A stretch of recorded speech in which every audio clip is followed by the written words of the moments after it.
Hey YouTube, today I'm here to talk to you about how to solve a Rubik's Cube 3x3. I know it's a little different than what we usually do, but a lot of requests and I thought it'd be interesting to show you how to. There is one way I always use. It takes about 2 minutes for me, so I'm not like the fastest at this. This is more for beginners, tutorial for beginners who actually want to just solve it for the first time. And it always works. Basically, no matter how hard it is, how mixed up it is, it always works. Alright, before we begin, I gotta label a few things. Because your perspective is gonna be different from mine, obviously. And there are certain formulas you can use to easily move certain pieces back and forth. So, the side closest to you, this one, which is your back, or my front, I'm gonna call that the front side, or F, for abbreviations. The one on top, this one right there, U for the upper side. The one on the bottom, D for down. The one on my right, your left, I'm going to call that R for right. The one on my left, your right, L for left. And the one right here, the one in front, I call back, because it's my back. So when I call these out, you might want to have a Rubik's Cube in hand, so that you actually can solve it while I'm calling out the formulas for it. And it would be kind of confusing to look at it, so it would be best to listen to what I'm saying. And here we go. Alright, for the first step, you want to get the top white side.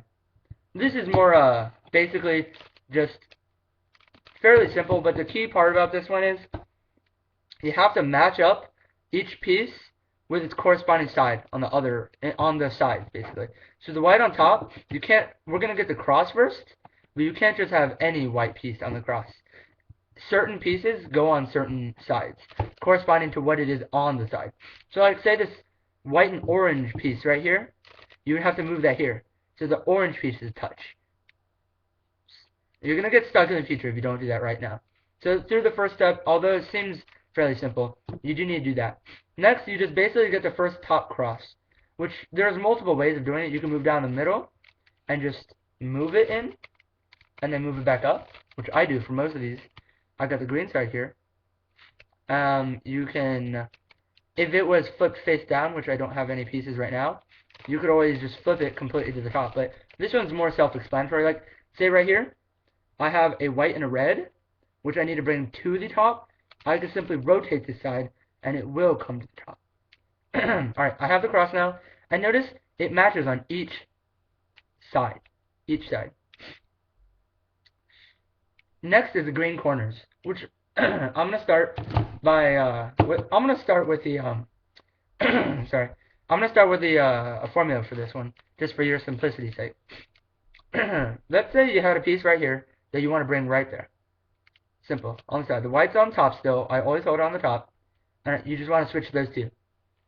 Basically, you would hold it so that the white here, no matter what side, is just facing towards you. You don't want to hold it like this. You don't want it on your left. You want it on your right side. You want it on your right side, and you hold it like this. Basically, the formula for this one is right, turn it counterclockwise. For the bottom, turn it counterclockwise. For the right, turn it clockwise. For the bottom, turn it clockwise. And there you go. Puts it right there. I've memorized this first side's logarithms easily, so I don't usually call them out. Same with this one. Make sure this piece is always on your right side. Doesn't matter which face the white is facing, it needs to be on your right side. So when you do it, counterclockwise on the right side, counterclockwise on the bottom face, clockwise on the right face, and then clockwise on the bottom face. It doesn't matter if you do the bottom face at the end, because that won't matter. Here's an exception. If it was already right here, like if it was here, but in the wrong direction, you would need to bring that down first. You would need to take that out of its position. Sounds weird, but basically just do anything you can without messing up the rest, take it out of its position. And basically, set this up again. Right there. You need the white piece right there, so you can bring it up to the top. Keep it on your right side. Counterclockwise, counterclockwise, clockwise, clockwise. Same thing, each time. Again, I guess it would be hard to set it up. Say right here. It actually doesn't matter which face it is facing, I guess. If, like, for right here, I need to move it up there. If I have it on my right side, the white face is actually facing me, which is an issue, actually, right now. What I basically do is, I would do the same thing, I would do it a couple times, however. I wouldn't do it all at once. You could repeat this process until it works, basically. Eventually, it would get there. Yep. If it wasn't facing your side, you would have to do it multiple times. Basically, counterclockwise on the right side, counterclockwise on the bottom side, clockwise on the right side, clockwise on the bottom side. There we go, first side. Now it also matches each side.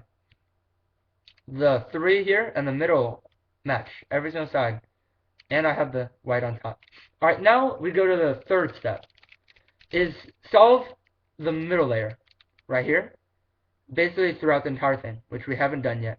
So when you're done, you'll have 2 entire rows of the same color going all the way through the cube. But right now it's obviously not the case. It's just a T on each side. So first, you find on the top the side, because that's the only, these are the only sides left on the top. See right here you had a blue and an orange? You would want to put that right above the blue and have the orange on the other side, basically. You would basically be wanting to put it right here, between the blue and the orange. It's right there on top of the blue, right over there. Alright, basically, holding it so that you are between these two, so diagonally like this. You are between the 2 faces you want to solve.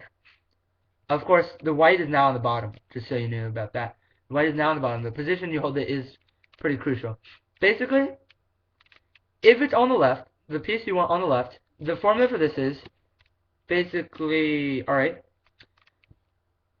counterclockwise on the top face, counterclockwise on the front face, clockwise on the top face, clockwise on the front face, clockwise on the top face, clockwise on the right face, counterclockwise on the top face, and counterclockwise on the right face. Bringing that right there, between the red and the blue. Or orange and the blue. Orange and the blue. Formula. Alright, it would work the same here, because I have a green and the orange, with the green and orange piece above the orange, which would be on my right. I would hold it between me, and again, counterclockwise on the upper face, counterclockwise on the front face, clockwise on the upper face. Alright, clockwise on the front face, clockwise on the upper face, clockwise on the right face, counterclockwise on the upper face, and counterclockwise on the right face. Basically, bringing that there. And it's still maintaining the bottom, which is crucial. Gets a little harder here, maintaining the bottom, but I've already gotten it for the green and orange and the orange and blue continuously. Alright, here's one problem I have faced by now. It will happen a couple times. If both of your faces are right here, basically what you do is use the same formula. Basically, it takes it out and it will place whatever top that was up here in that location. What happened here is I have 2 faces left, but they're interlocked on each other like this. They're not up here in one of the top areas. So I would just basically do the same formula. I'm just doing it a little quicker because you already know the formula. And now it's a yellow-green in that area. So the green-red, which is right here, is now available for me to use for the green and red side. Basically, the formula from here, the green and red side, same thing, because it's on this side. Counterclockwise, counterclockwise, clockwise, clockwise, clockwise, clockwise, counterclockwise, counterclockwise. Bringing it there. There is another thing I haven't had the chance to show you yet because it hasn't occurred, but had it happen on the other side, let's say holding it like this, between the red and the blue, if your side had been on top of the blue, your left side, instead of your right side, you would have a completely different formula, which would be this, basically. It'd be clockwise first, clockwise on the upper side, clockwise on your right side, counterclockwise on the upper side, counterclockwise on the right side, counterclockwise on the upper side, counterclockwise on the front side, clockwise on the upper side, and clockwise on the front side. That would be for the other side. I haven't had a chance to actually do it. Oh, here it is. Alright, I made it now. Alright, we have a blue and red right here, with a blue and a red side that we need to put right in between there. But the sticker is on the left left color, basically. So there the formula stands, is clockwise on the upper, clockwise on the right, counterclockwise on the upper, counterclockwise on the right, counterclockwise on the upper, counterclockwise on the front, clockwise on the upper, and clockwise on the front. And there you go. We have the front side still, and then we have every other side, 2 rows, finished right there. Alright, step 4, which is really pointless on my cube, because I just so happen to have all the yellow on that side, and that was step 4, basically. But, let's see, maybe I can mess it up real quick and show you. Let me see. Alright, here. If it isn't a cross, all we need is a cross. We don't care about anything else, actually. Right now, it doesn't even matter what, it doesn't even need a match. You need a cross here. Basically, if it was a dot in the center, like say 1, let's say that wasn't there. Basically what you do is, you hold it to yourself, the front clockwise, right clockwise, the top clockwise, and then the exact opposite, the right counterclockwise, the up counterclockwise, and the front counterclockwise, in that order. You would consistently do that until you have the cross. But another key warning is, when what has to face you is one of the top sides. This must be facing you. If it's not the right color, you have to change it until it is the right color. And you face it to yourself, and you do it again. Until you have a cross there. That is clockwise on the front, clockwise on the right, clockwise on the top, counterclockwise on the right, counterclockwise on the top, and counterclockwise in the front. There you go, top cross. Alright, now we go to the top edges right here. See how these aren't matching yet? Basically what we need to do is, we only need one of them to match. And the other should come, okay. This isn't a good demonstration, so I'm going to mess it up for you again. Alright, so one of them match, alright? Now only the red one matches. Notice each other side doesn't match. This will take a couple tries if it's not, it depends on the positioning, of course. Basically, the aim for this is, you turn your right once, you turn the top right clockwise, top clockwise, right counterclockwise, top clockwise, right clockwise, top clockwise twice, and then right counterclockwise.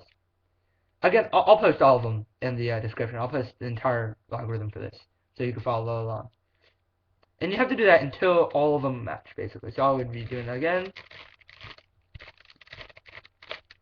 Until now, all of them match their sides. So now the last thing we gotta do is corners, which is now step 6, solving the top corners. Okay, the first key is, you need to either find one that matches, basically it's color, it doesn't matter if its position matches, but blue, yellow, orange is the 3 sides in this position. If it wasn't, you would just do this twice until you do have one that matches. But you would need to hold it on your right corner with the correct corner. If you don't have it, you can hold it anywhere and just do it once. But basically this one would be top clockwise, right clockwise, top counterclockwise, left counterclockwise, top clockwise, right counterclockwise, top counterclockwise, left clockwise. And I believe I did that wrong. I did the left wrong. Hold on. I was speaking. And alright, and then I'm going to just...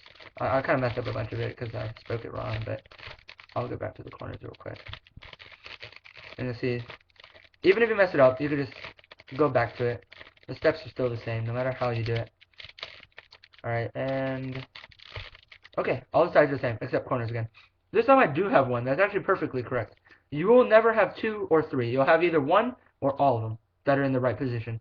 It doesn't matter if they're facing the right position, as long as they're in that right position. So again, holding it this way, top clockwise, right clockwise, top counterclockwise, left counterclockwise, which I messed up the last time I did the other way.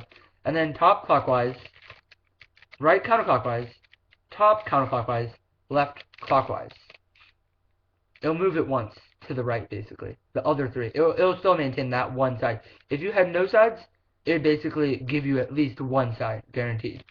But other than that, it will give you the one side, and then you have to continuously do it for the other 3 until they actually do match the right side. Not the right position, just the right location. So again, top right, counter top, counter left, top, counter right, counter top, left. See, now they're all in the same position. 2 of them are actually facing the right direction. The other 2, wait, no, did I really do that again? Yep, I did that again. Okay, hold on. When I'm talking, I always mess up the left side for some reason. I never say it. And the left side is opposite to the right side. So counterclockwise would be a different direction. It's just the commentary, I guess. At least we'll see this step a couple more times. Again, the corners. This time there are none matching. So I would be able to do it on any corner I wish. Yeah, doing it silently is a lot easier. Okay, and then and one corner will definitely appear. This time it was the red, yellow, and green corner. They'll appear for that side. And I would continuously do this. I'll just post the logarithm down. Alright, now we have 2 sides that are incorrect. They're in the right place, but they're not facing the right direction. This is step 7, solving the top corners. And you actually use the same thing you did earlier.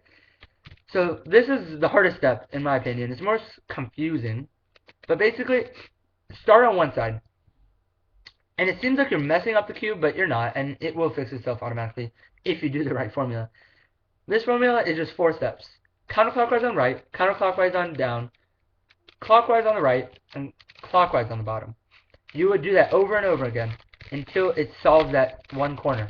It won't solve the cube yet. And you have to move the bottom too. Alright, see how that corner is now solved? I turn it to the next corner I need. And I solve it again. Using that same logarithm. Once all 4 corners are solved, the rest of the cube automatically solves itself. Just naturally does that somehow. There you go. Entire cube. That's 7 steps. I will post all the logarithms underneath so that, because it was probably hard to follow. But basically, if you follow these 7 steps, it will solve itself each time. Alright. See you, YouTube.